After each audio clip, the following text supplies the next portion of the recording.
तो दोस्तों आज हम बात करेंगे नॉर्थ इंडियन और साउथ इंडियन स्टेट्स के बारे में।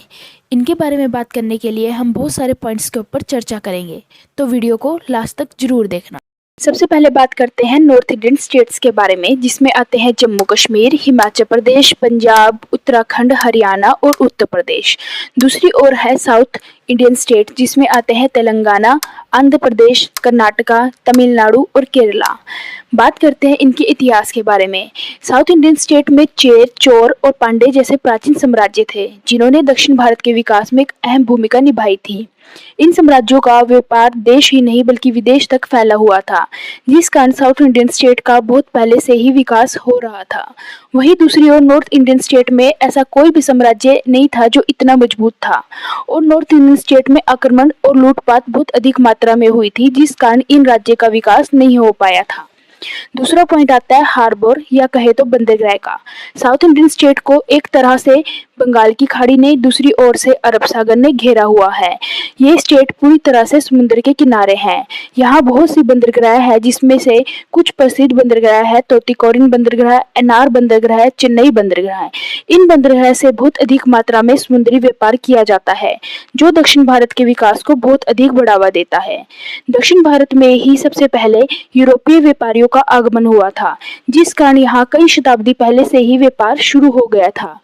वहीं दूसरी ओर उत्तर भारत में कोई भी समुद्री सीमा न होने के कारण यहाँ समुद्री व्यापार न के बराबर है, जो कहीं न कहीं उत्तर भारत के विकास में कमी लाता है। तीसरा पॉइंट आता है लिटरेसी रेट का, यानी कि साक्षरता का।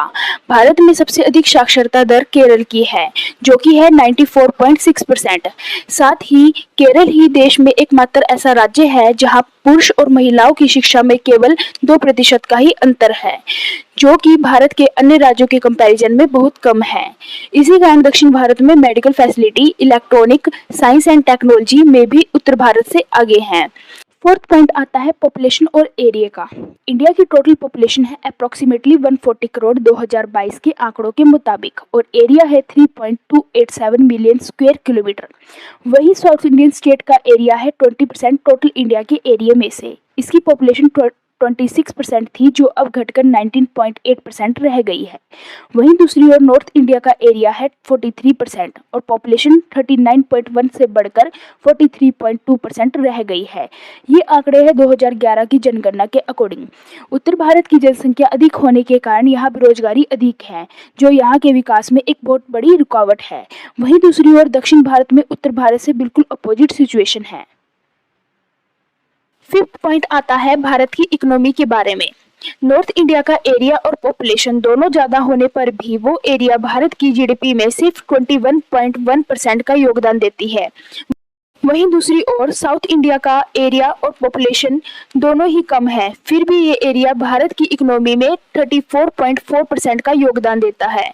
ये बहुत बड़ा डिफरेंस है, जिससे ये साफ पता चलता है कि क्यों साउथ इंडिया स्टेट्स ज्यादा डेवलप्ड है as compare to north Indian states के। आपकी इसके बारे में क्या राय है, कमेंट बॉक्स में जरूर बताइएगा।